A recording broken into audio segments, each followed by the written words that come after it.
Hello students, welcome to all of you on my YouTube channel HDY Physics। Students उम्मीद करते हैं कि आप लोग बहुत अच्छे होंगे और आपकी पढ़ाई भी बहुत बेहतर चल रहा होगा।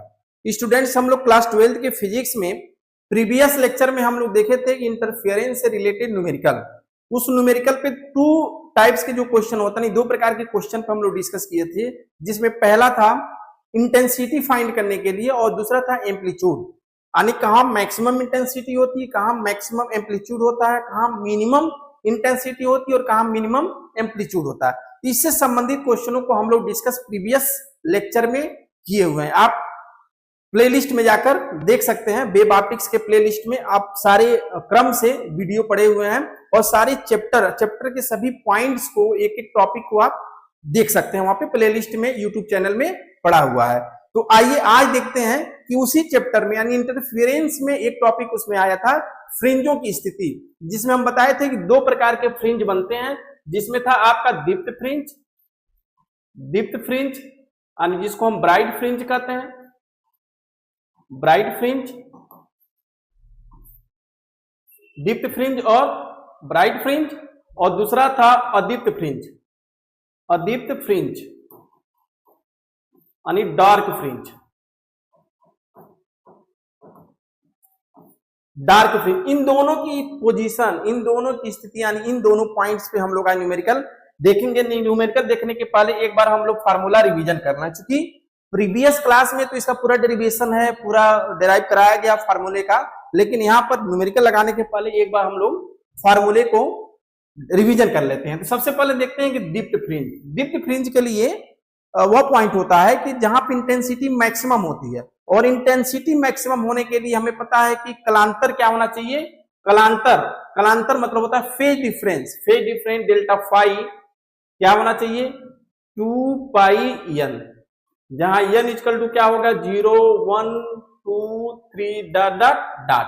ये दीप्त फ्रिंज के लिए आपका पथांतर है, कलांतर है यानी फेज डिफरेंस है।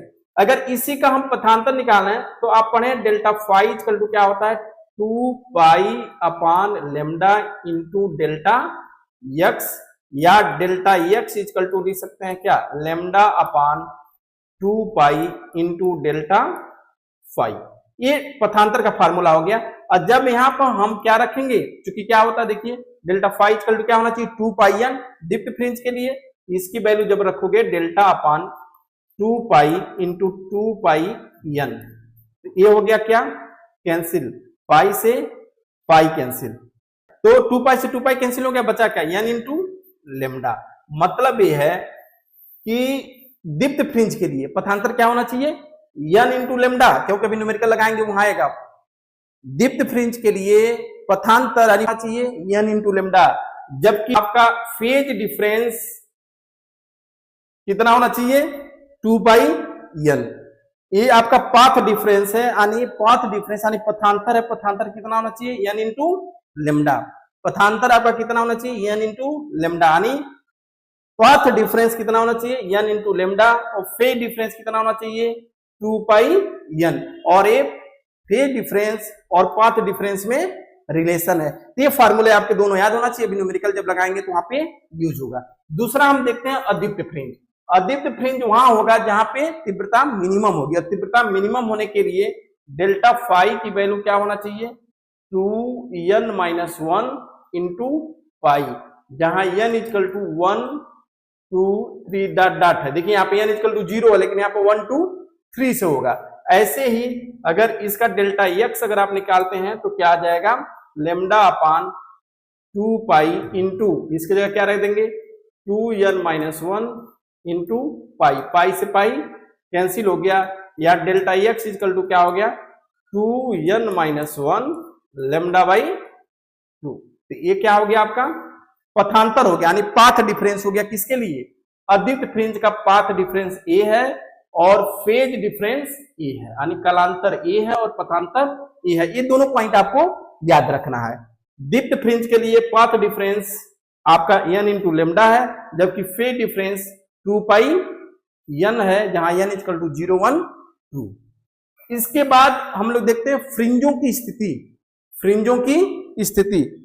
की स्थिति के लिए फॉर्मूला है y n equal to n into D lambda upon small D, जहां कैपिटल डी जो है वो स्लिट और पर्दे के बीच की दूरी है, स्मॉल डी दोनों स्लिटों के बीच की दूरी है, लेमडा आपका जो प्रयुक्त किया गया यानी जो यूज किया गया लाइट का वेवलेंथ है, और n है नंबर ऑफ फ्रिंज।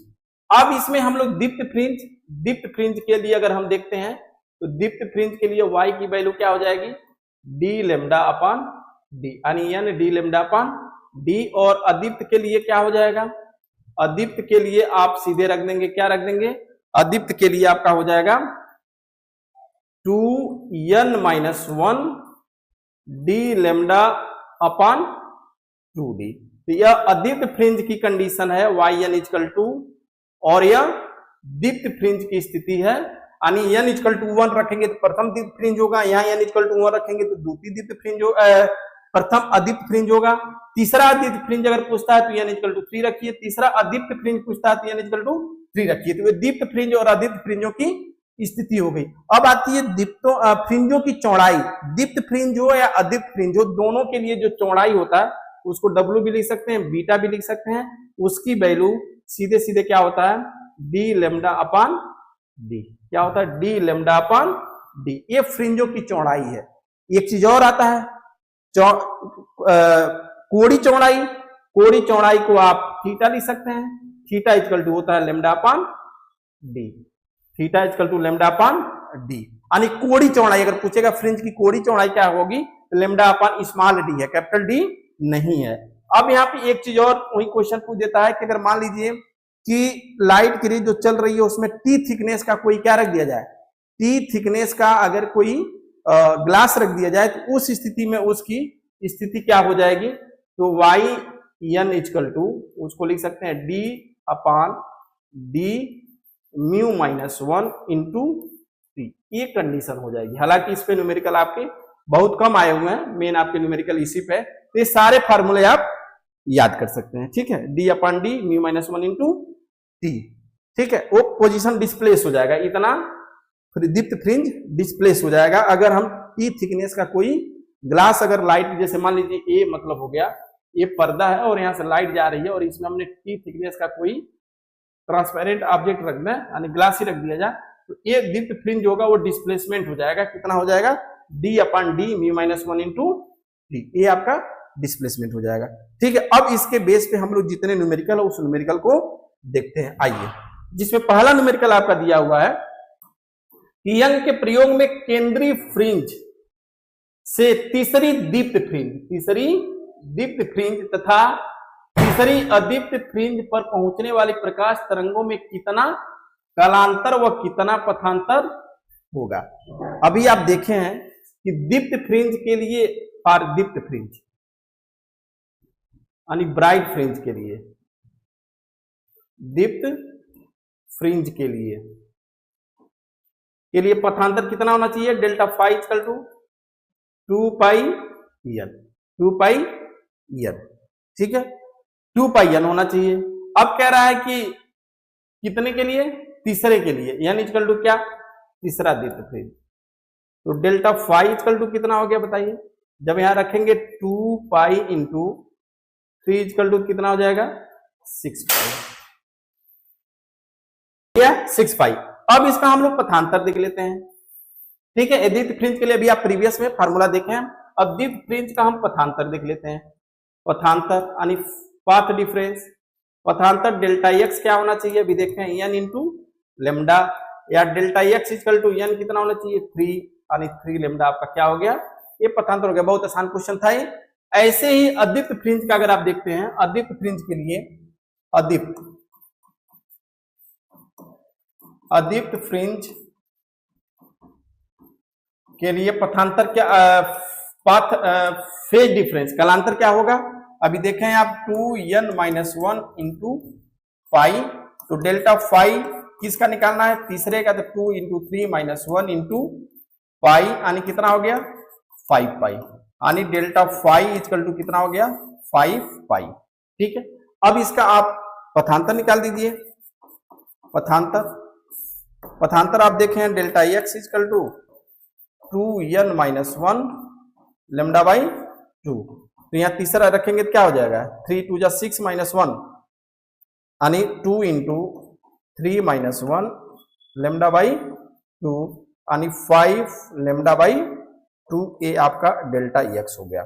ये आपका तीसरे अदीप्त फ्रिंज के लिए पथांतर हो गया और यह तीसरे अदीप्त फ्रिंज के लिए कलांतर हो गया। तो मुझे लगता है कि आपको क्वेश्चन समझ में आया होगा। कहीं कोई डाउट हो तो आप पूछ ले। फार्मूले अगर याद है तो सीधी सीधे आप न्यूमेरिकल को लगा सकते हैं। हाँ, एक ही कैलकुलेशन आपको आना चाहिए। तो ये आपका पहला क्वेश्चन हो गया। सेकेंड, यंग के द्विझिर्री प्रयोग में अधिकतम तीव्रता आई नॉट है। झिर्रियों के बीच d इक्वल टू दिया है 5 लेमडा, यानी यहाँ पे एक ये दिया हुआ है। ये आपके दो झिर्री हैं S1 और S2, इनके बीच की जो दूरी दिया वो स्मॉल d दिया है। किसी एक झिर्री के सम्मुख 10 d पर, यानी यहाँ पे जो कैपिटल D है वह कितना दिया है, 10 d दूरी पर स्थित प्रकाश की तीव्रता क्या होगी के सम्मुख। अब एक झिर्री के, मान लीजिए यहाँ पे क्या है, ये आपका इसका मिड पॉइंट हो गया, ये सेंट्रल फ्रिंज हो गया, यहाँ पे एक चीज बन रहा। तो जब ये D है तो यहाँ पे इसकी पथांतर कितना हो जाएगा, d/2। कितना हो जाएगा, d/2, क्योंकि देखिए यहाँ पे क्या रहा है कि इसके सम्मुख, एक झिर्री के सम्मुख ये बन रहा है d/2, यानी ये पूरा डिस्टेंस कितना है d। तो अब इससे सम्मुख कितने, एक झिर्री इस पे बन रहा है, कितना हो गया d/2। तो पूछ रहा है कि अधिकतम तीव्रता क्या होगी। तो अधिकतम तीव्रता के लिए फार्मूला पहले याद लिख लीजिए, तो होता है 2I0 1 plus cos delta phi. ये अधिकतम तीव्रता के लिए, जो यहाँ पे अधिकतम तीव्रता का प्रकाश जो इंटरफेरेंस के बाद प्रकाश पहुंचेगी, उसकी अधिकतम तीव्रता I = 2I0 1 plus cos delta phi है। जहां डेल्टा फाई फेज डिफरेंस है, हमको फेज डिफरेंस हमें निकालना होगा। तो फेज डिफरेंस के लिए आप कैसे क्या निकालेंगे, कैसे निकालेंगे, देखिए जो पथांतर है, पथांतर की वैल्यू डेल्टा एक्स की वैल्यू क्या होती है, ये आप पढ़े हैं, स्मॉल d अपान कैपिटल D इंटू वाई। ये फार्मूला आप पढ़े हैं, होता है, क्योंकि y इक्वल टू करेंगे तो d अपान d डेल्टा एक्स ही होगा। तो डेल्टा एक्स इक्वल टू क्या हो जाएगा, d की वैल्यू कितना है 5d, d की वैल्यू देखिए कितना दिया है 5d दिया, यानी 5 लेमडा दिया है। कितना दिया, 5 लेमडा दिया है, 5 लेमडा दिया है। d की वैल्यू कितना दिया, 5 लेमडा दिया है। उसके बाद कैपिटल D की वैल्यू कितना दिया है, 10d दिया है, 10d दिया है, इंटू y की वैल्यू कितना दिया है, y की वैल्यू d/2 दे दिया है, d/2 दे दिया है, क्योंकि y की वैल्यू कितनी है, d/2 है, d से d कैंसिल। तो ये कितना हो गया, 5 दूनी 10, यानी जो डेल्टा x की वैल्यू आ गई वो कितना आ गया, λ/4। ये डेल्टा एक्स की वैल्यू λ/4 है। लेकिन डेल्टा फाई की वैल्यू क्या आप पढ़े हैं, 2 अपान लेमडा इंटू डेल्टा एक्स। अभी आप वैल्यू इसी में रखिए, तो डेल्टा फाई की वैल्यू कितना आ जाएगा, 2 अपान लेमडा इंटू λ/4। लेमडा से लेमडा कैंसिल, 2 से 2 कैंसिल, यानी डेल्टा फाई की वैल्यू कितना आ गई, π/2। ये डेल्टा फाई की वैल्यू निकल गई, डेल्टा फाई की वैल्यू निकल गई π/2। अब आप इस फार्मूले में रख दीजिए, तो I इक्वल टू क्या हो जाएगा, 2I0 1 plus cos delta phi की जगह क्या हो जाएगा, π/2। ये हो गया cos 90, और cos 90 की वैल्यू कितनी होती है, 0, यानी I की वैल्यू कितना आ जाएगा, 2I0। ये आपका क्या हो गया, आंसर। ये हो गया आंसर। एक बार फिर देखें, एक क्वेश्चन कह रहा है कि यंग के द्विझिर्री प्रयोग में अधिकतम तीव्रता I0 है। झिर्रियों के बीच की दूरी d इक्वल टू, यानी ये दे दिया आपका 5 लेमडा। एक झिर्री के सम्मुख मान लो यहाँ पे आके एक चीज बनाते हैं, यहाँ से यह जो दूरी होती है y होती है, और इसकी वैल्यू कितनी होगी, d/2, क्योंकि ये पूरा d है तो ये मिड से लिया, मिड से, क्योंकि ये सेंट्रल फ्रिंज है तो यहाँ से यह डिस्टेंस कितना हो जाएगा, d/2 हो जाएगा।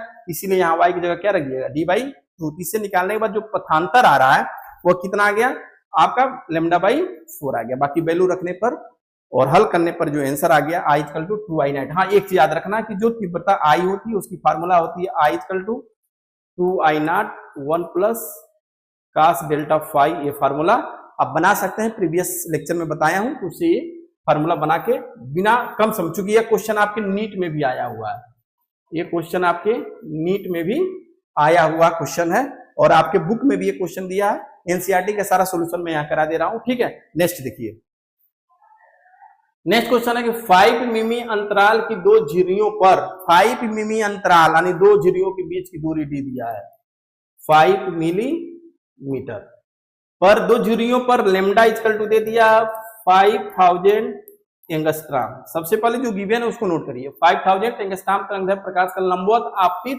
होता है झिर्री से 1 मीटर की दूरी पर, झिर्री से डी इक्वल टू 1 मीटर की दूरी पर रखे पर्दे पर फ्रिंज बनती है। गणना कीजिए केंद्रीय फ्रिंज से तीसरी दीप्त फ्रिंज की स्थिति, यानी तीसरी दीप्त y3 इक्वल टू क्या होगा। तो सिंपल सा फार्मूला आप पढ़े हैं क्या, yn इक्वल टू दीप्त फ्रिंज के लिए n d lambda upon d, यहां तीसरा निकालना है तो y3 इक्वल टू क्या हो जाएगा 3d लेमडा अपॉन d। अब यहां पर वैल्यू रख दीजिए y3 3 into D, capital D की वैल्यू कितनी दिया है, कैपिटल D की वैल्यू 1 दिया है, इंटू लेमडा की वैल्यू दिया है 5000 एंगस्ट्राम, तो इसको लिख सकते हैं 5 इंटू 10⁻⁷ मीटर भी लिख सकते हैं, ठीक है। 10⁻⁷, तो इसको हम लिख सकते हैं 5 इंटू 10⁻⁷ मीटर, सब मीटर में चेंज कर देते हैं, अपॉन डी 5 मिलीमीटर, तो 5 इंटू 10⁻³ मीटर हो जाएगा। 5 से 5 कैंसिल, तो y3 की वैल्यू कितनी आ गई, y3 की वैल्यू हो गई 3 इंटू, अब ऊपर ले जाएंगे तो प्लस हो जाएगा, तो 10⁻⁴ मीटर। ये आपकी क्या हो गई, आंसर हो गई। इस क्वेश्चन का आंसर आपका 3 इंटू 10⁻⁴ मीटर हो जाएगा, या मिलीमीटर में चेंज करना चाहें तो कितना हो जाएगा, या y3 इक्वल टू 0.3 मिलीमीटर, ठीक है। क्वेश्चन को देख लें, कहीं कोई डाउट हो तो पूछ लें।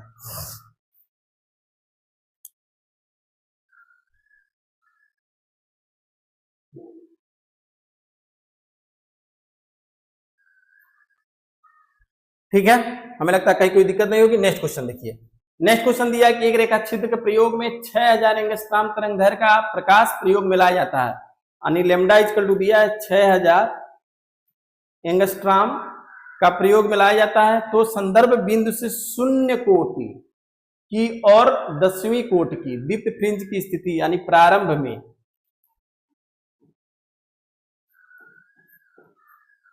दीप्त फ्रिंज की चौड़ाई कितना है 14, यानी 12.50 और 14.50, 50 माइनस AW है, 50 माइनस 12.50 अपॉन 10, इसकी वैल्यू कितनी हो जाएगी, W इक्वल टू निकालेंगे तो कितना हो जाएगा 14 10, यानी 0.2 m, ये W निकला, ठीक है।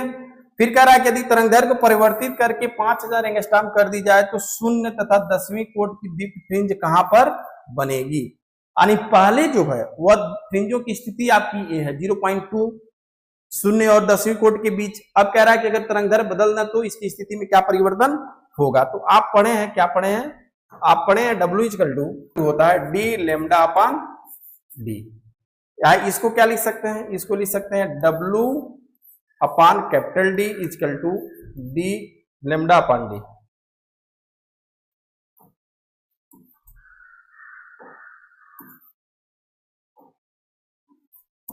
इसको सॉल्व करने के लिए आप लिख सकते हैं W अपॉन लेमडा को यहां ला दीजिए, और ये हो गया D अपॉन स्मॉल d, यानी D अपॉन स्मॉल d की वैल्यू, W की वैल्यू कितनी आई है देखिए 0.2 अपॉन D की वैल्यू देखिए कितना दिया, 10⁻³ मीटर, अपॉन लेमडा की वैल्यू है 6 इंटू 10⁻⁷, या D upon D equal to, इसको जब हल करोगे तो आ जाएगा 1/3 इंटू 10⁻³ मीटर, ये वैल्यू आ गई इसका, इन दोनों का रेशियो आ गया, चूंकि रेशियो कैंसिल हो जाएगा, ये इतना आ गया। ठीक है, अब हमें निकालना है कि जो परिवर्तन चेंजिंग क्या होगी, तो W dash is equal to पढ़े हो formula D lambda upon D.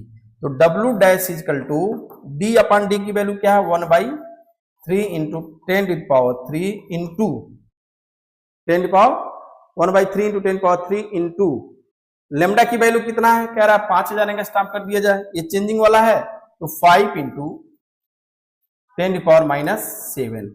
इसको जब हल करोगे तो आ जाएगा 4 यानी 0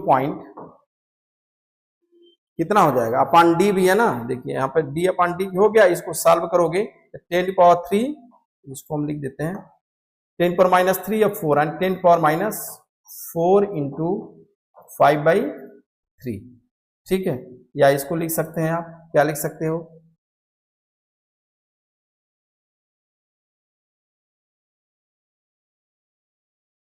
ठीक है, या इसको जब हल करोगे तो आ जाएगा 0.167 मिलीमीटर।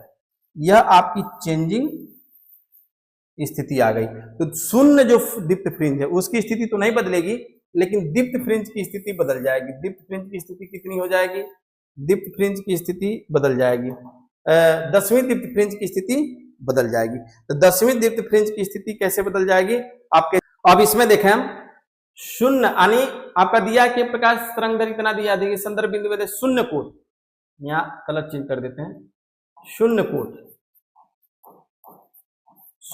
कोट की दीप्त फ्रिंज वही रहेगा यानी 12.50 ही रहेगा। लेकिन 10वीं कोट की दीप्त फ्रिंज की वैल्यू कितनी हो जाएगी 12.50 प्लस 10 इंटू डब्ल्यू डैश जो निकला हुआ है डब्ल्यू डैश। अब यहाँ पे अगर इसको लिख दें तो क्या हो जाएगा, इसकी वैल्यू हो जाएगी आपकी, कलर चेंज कर देते हैं, इसकी वैल्यू हो जाएगी कितनी 12.50 प्लस, जब इसकी 10 में 0.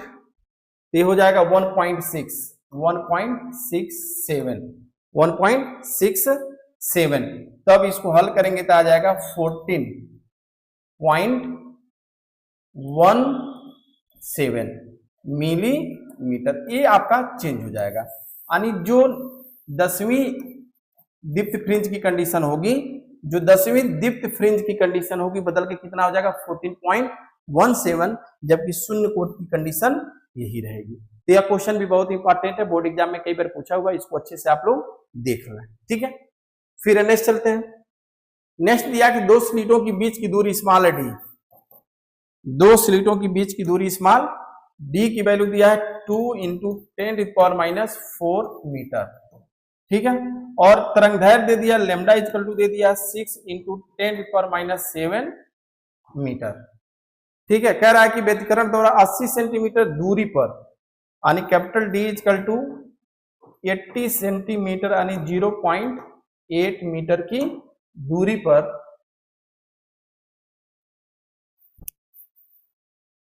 ठीक है दूरी पर बनती है। केंद्रीय फ्रिंज से द्वितीय फ्रिंज यानी y2 की वैल्यू क्या होगा, द्वितीय फ्रिंज की चौड़ी दूरी पूछना बहुत आसान है। y2 इक्वल टू क्या हो जाएगा 2d लेमडा अपान स्मॉल डी, या y2 equal to 2 capital D की वैल्यू देखिए कितना दिया है 0.8 इंटू लेमडा की वैल्यू कितना दिया है 6 इंटू 10⁻⁷ अपान स्मॉल डी की वैल्यू कितना दिया है 2 इंटू 10⁻⁴। ये हो गया कैंसिल।